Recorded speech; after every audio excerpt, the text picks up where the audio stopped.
부활의 믿음, 죽음을 뛰어넘다 라는 제목으로 말씀드립니다. 장폴 샤우트라는 분이 있습니다. 프랑스의 철학자이며 뛰어난 문필가입니다. 20세기를 대표하는 무신론적 실존주의 철학자인데요. 그는 기독교에 대해서 굉장히 매우 비판적인 입장을 가지고 있는 사람이었습니다.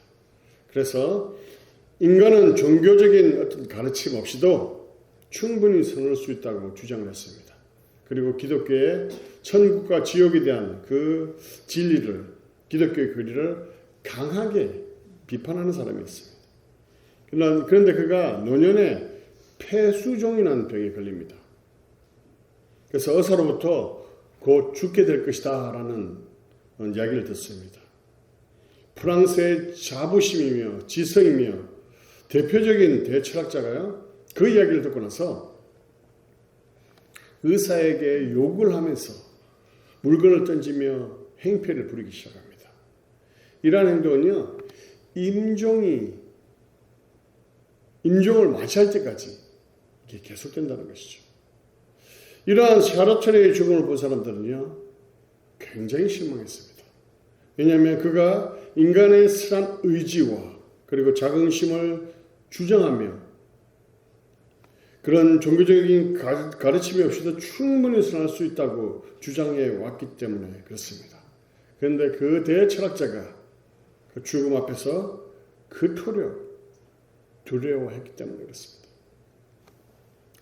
우리가 아시는 분은 아실 텐데 이 박효진 장로님이라는 분이 계시거든요. 청송교도소의 교도관으로 오래 지내셨고 거기서 경험했던 것들을 간증으로 이렇게 책을 많이 쓰셨는데 그 이야기도 그래요. 사형수 중에는요, 예수 믿고 죽는 사형수와 예수를 믿지 않고 죽는 사형수가 정말 엄청난 차이가 있다고 합니다. 예수를 구주로 받아들인 사형수는요, 그 사형대 앞에 섰을 때 두려워하지 않고 찬송하며 기뻐하며 내가 이제 천국으로 간다 라고 기뻐하며 그 죽음을 맞이했다고 합니다.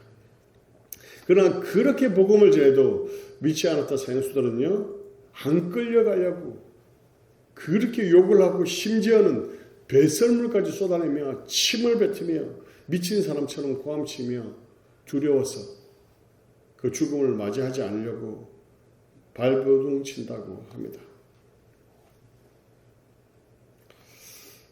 초대교회 때는요, 많은 사람들이 순교를 했습니다. 우리가 잘 아는 12 제자들 중에 요한만 빼고 11명은 다 순교를 했습니다. 이 사도 요한도요, 뜨거운 가마솥 물에 들어갔다가 살았어요. 그래가지고 밤모습에 유배돼서 이 요한계시록과 여러 가지 요한복음과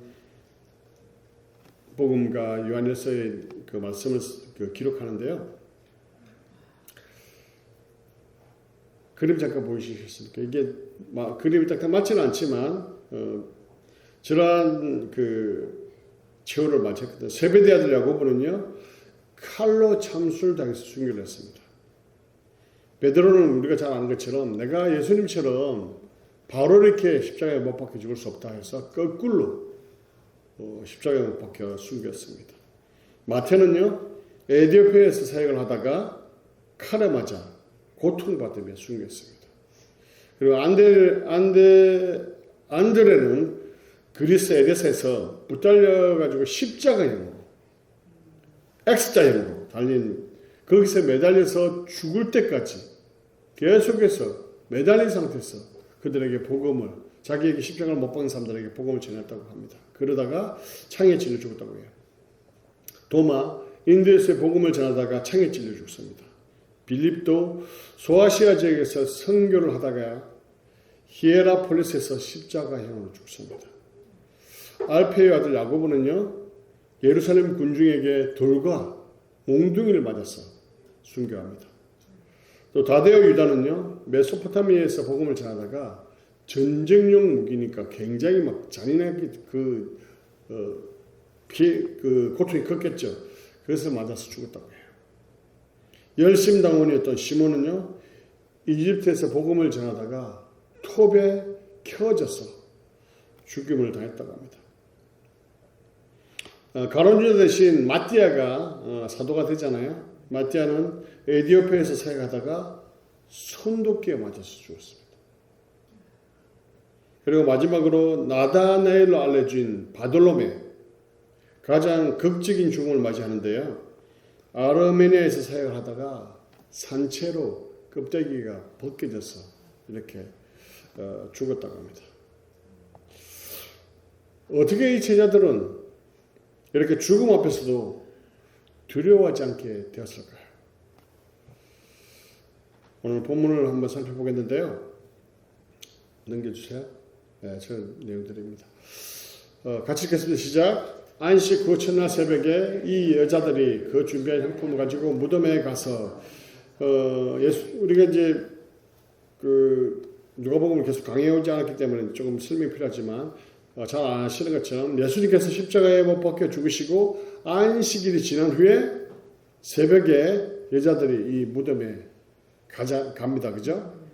여자들이라고 되어 있는데 이제 누가복음에 보면 막달라 마리아라고 나오고 야고보의 어머니 마리아, 요한나 이렇게 나옵니다. 근데 여기서는 일단 여자들이라 이렇게 나왔어요. 그리고 또 보면 새벽에라고 되어 있는데요. 이 우문을 보면 굉장히 early down 되어 있죠. 굉장히 이른 새벽에, 그래서 아직 어둠이 짙어져 있을 때 이 무덤을 향해 갔다는 것이죠. 그만큼 이 여인들이 예수님에 대한 사랑, 예수님에 대한 그 마음이 깊었다는 걸 알 수 있죠. 사실 제자들이 이 시간에 가장 먼저 가서 예수님의 무덤을 찾아갔어야 하는데 여러 가지 복음서에 보면 제자들이 두려워서 문을 잠그고 나가지도 못했던 그러한 예수님의 그 죽어서 돌아가셨을 때 그 당시 그런 제자들의 모습을 가지고 있습니다. 여인들이 향품을 가지고 갔다 이렇게 되어 있는데요. 보면 예수님께서 죽으시고요. 제대로 장례 절차가 진행되지 않았기 때문에 그렇습니다. 향품을 바르지도 못하고 무덤으로 옮겨졌다는 거예요. 왜냐하면 이 팔레스타인 지방은 굉장히 기온이 높습니다. 굉장히 기온이 높고 습하기 때문에, 그리고 또한 성지이기 때문에 더럽히지 말라는 하나님의 말씀의 명령을 지키기 위해서 이들은 특별히 범죄로 사형당한 사람들의 시체의 매장을 굉장히 서둘러요. 그러한 것들이 이 성지를 더럽힌다고 생각하고 또 부패가 굉장히 심하기 때문에 빨리 매장을 시켰습니다. 예수님께서는 특별히 십자가에 죽으실 때 안식일을 앞두고 있었습니다. 그죠? 그렇기 때문에 특별히 예수님께서 십자가에 죽으시자 빨리 무덤으로 옮겼다는 거예요. 그렇기 때문에 향유나 몰약을 시체에 바르고 이 세마포를 이렇게 쌓아야 되는데 향유와 그 유황을 전혀 바르지도 못하고 몰약을 바르지도 못하고 그냥 세마포를 싸서 그냥 무덤으로 옮겼다는 거예요. 그걸 알고 있었기 때문에 이 여인들이 향품을 준비해서 그 치르지 못한 장례 절차를 치르기 위해서 갔다는 겁니다. 그런데 어떤 일이 일어나죠? 넘겨주세요. 같이 읽겠습니다. 시작. 돌이 무덤에서 끌려 옮겨진 것을 보고 들어가니 주 예수의 시체가 보이지 아니하더라. 이 마태복음 27장 66절에 보면요. 무덤을 돌로 막고 임봉하고 그리고 병사들까지 지켰다고 되어 있어요. 그런데 어떻게 그 큰 돌이 굴려져서 옮겨졌을까 하는 것입니다. 거기에다가 들어가 보니 예수님 시체가 없었다는 거예요. 빈 무덤이었다는 것입니다. 얼마나 당황스러웠을까요? 그때 천사들이 나타나는데 한번 뒤에 말씀 볼까요? 시작. 이로 인하여 근심할 때 무턱 차라운 옷을 입은 두 사람이 곁에 섰는지라. 그 여인들이 근심할 수밖에 없죠. 굉장히 당황스럽고 그리고 신경이 복잡했을 것입니다. 누군가가 시체를 훔쳐갔거나 아니면 누가 시체를 옮겼다고 생각했기 때문에 그럴 것입니다. 설마 예수님의 그 시체가 없어질 거라고는 전혀 상상할 수 없었다는 것이죠. 이때 이 천사 두 명이 나타났는데 그때 뭐라고 얘기합니까? 넘겨주세요. 시작. 여자들이 둘이 얼굴을 땅에 대니 두 사람이 이르되 어찌하여 살아있는 자를 죽은 자 가운데 찾느냐. 그 다음요.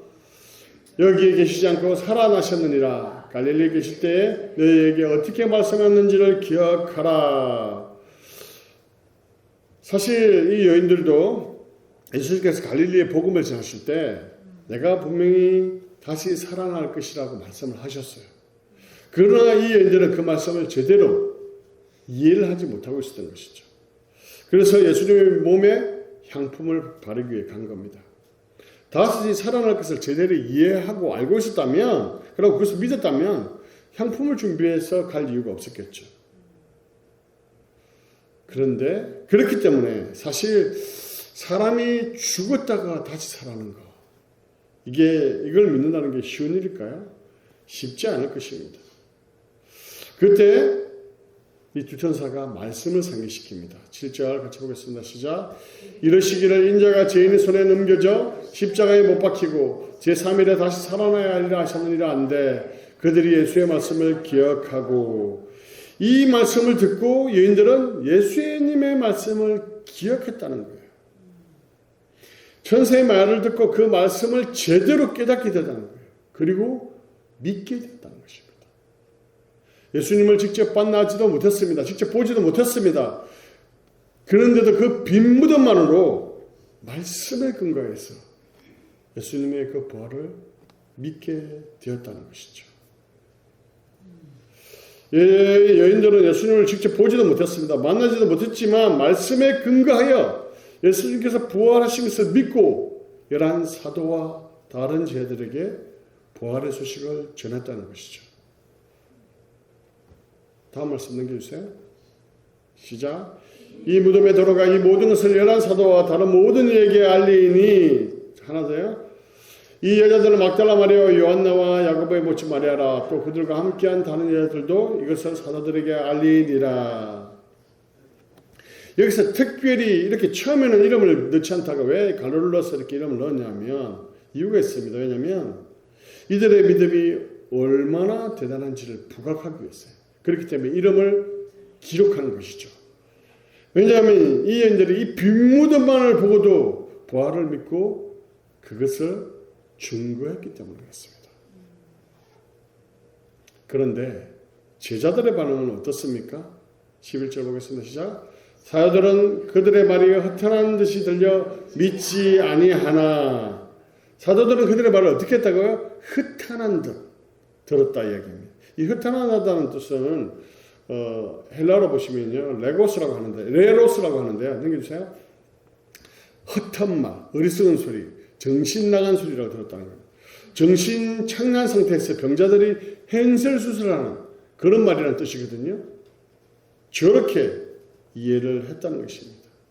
제자들은 여인들이 전한 그 부활의 그 소식을 전혀 믿지 않았을 뿐만 아니라 오히려 그 여인들을 정신병자로 취급했다는 거예요.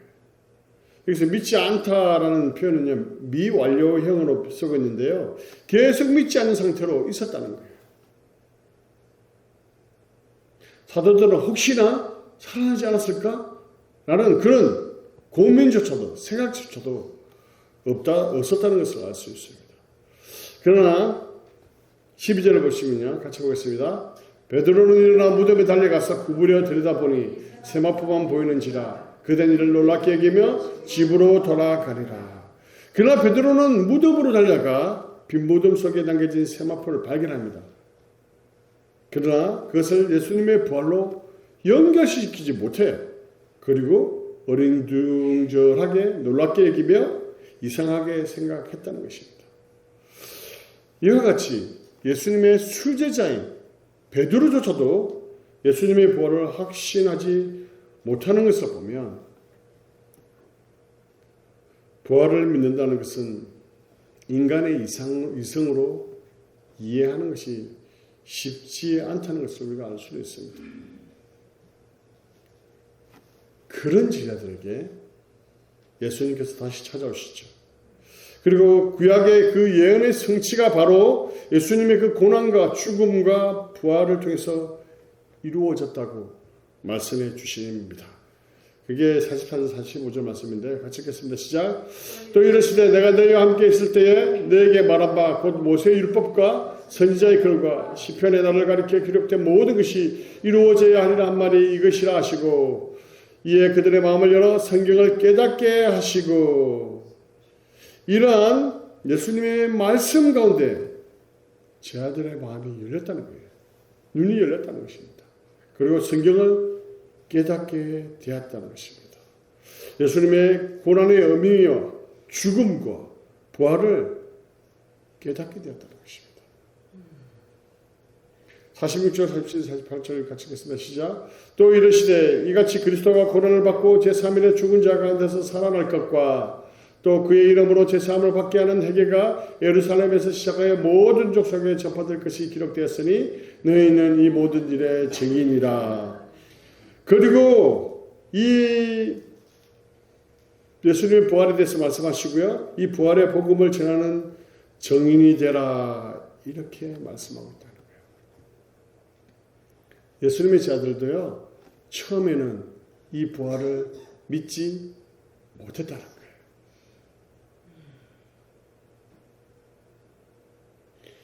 그러나 그 부활의 믿음이 생기자 이들이 죽음을 두려워하지 않고 죽음을 뛰어넘게 되었다는 것입니다.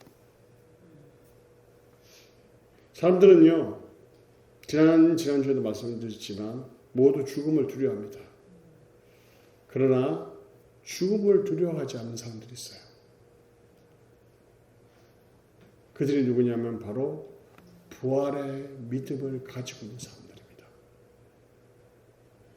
제자들은 예수님의 죽음과 그 죽음을 뛰어넘는 예수님의 부활을 보고 나서요.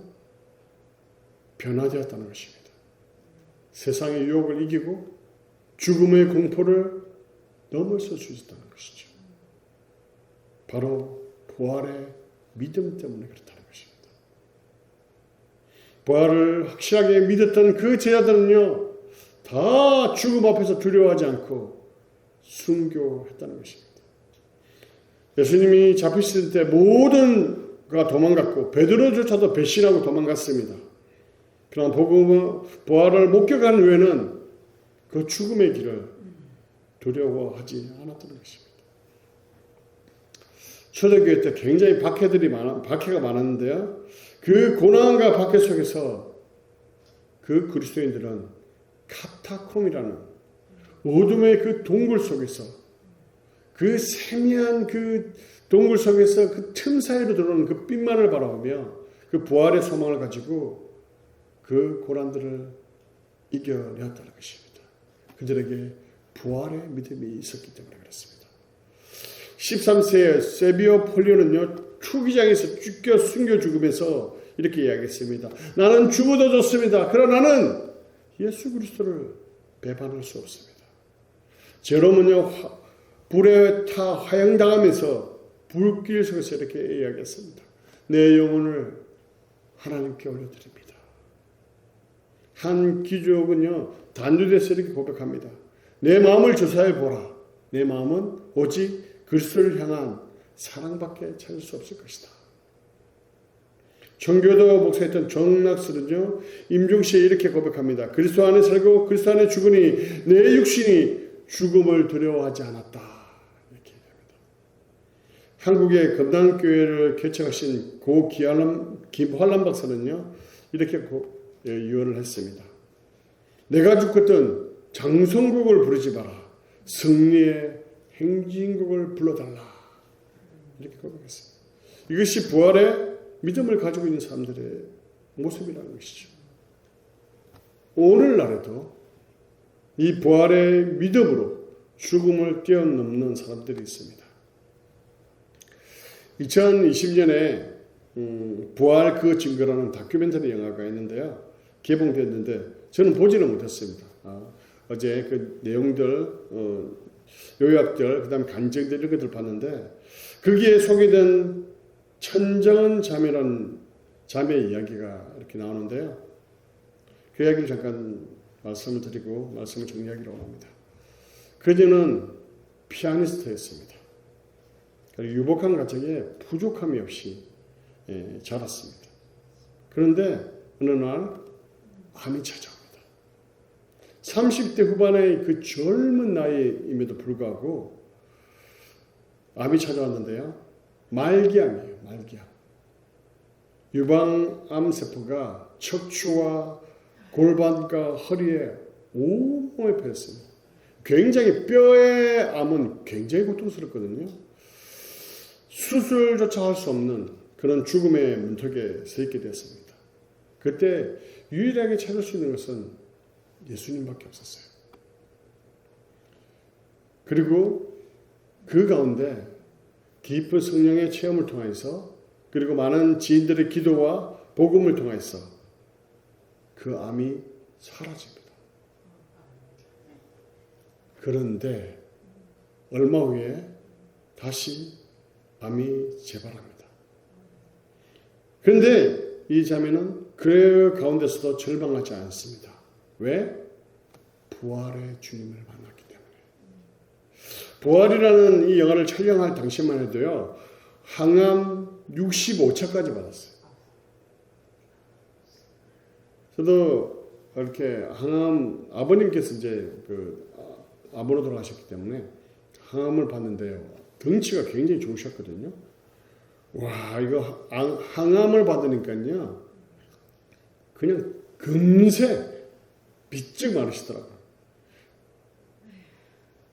당시 65차까지 받았는데 2023년까지요 111차를 넘었다고 합니다.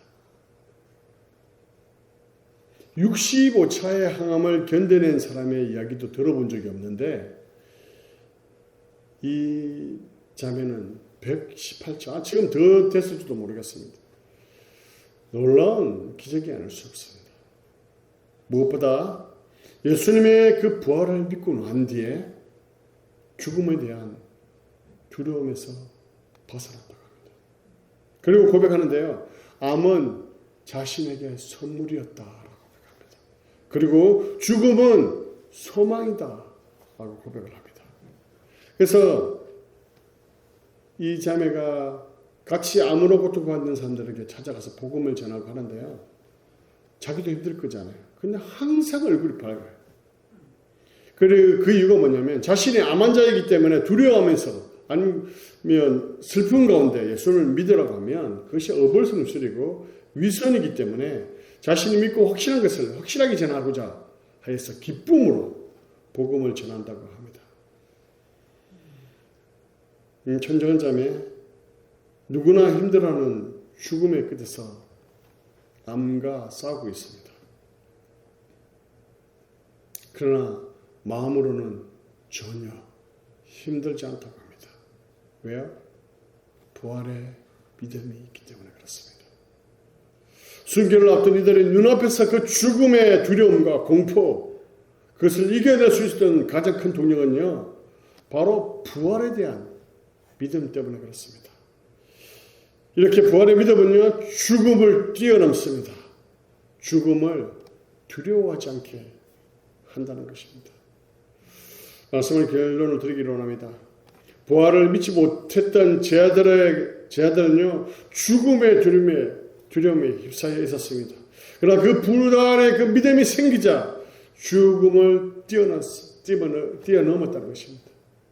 그 칼날 앞에서도, 그 톱 앞에서도, 그 도끼 앞에서도, 그 끓는 불감 앞에서도, 그 활활 타오르는 불 앞에서도 두려워하지 않았다는 것입니다.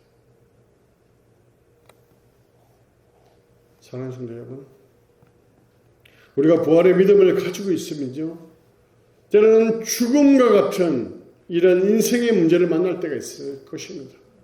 어떤 고난과 위기와 어려움이 있을 것입니다. 그러나 부활의 그 믿음이 있을 때에 흔들리고 넘어지지 않을 것입니다. 그 부활의 믿음으로 늘 승리하신 여러분 되시기를 주님의 이름으로 간절히 축원합니다.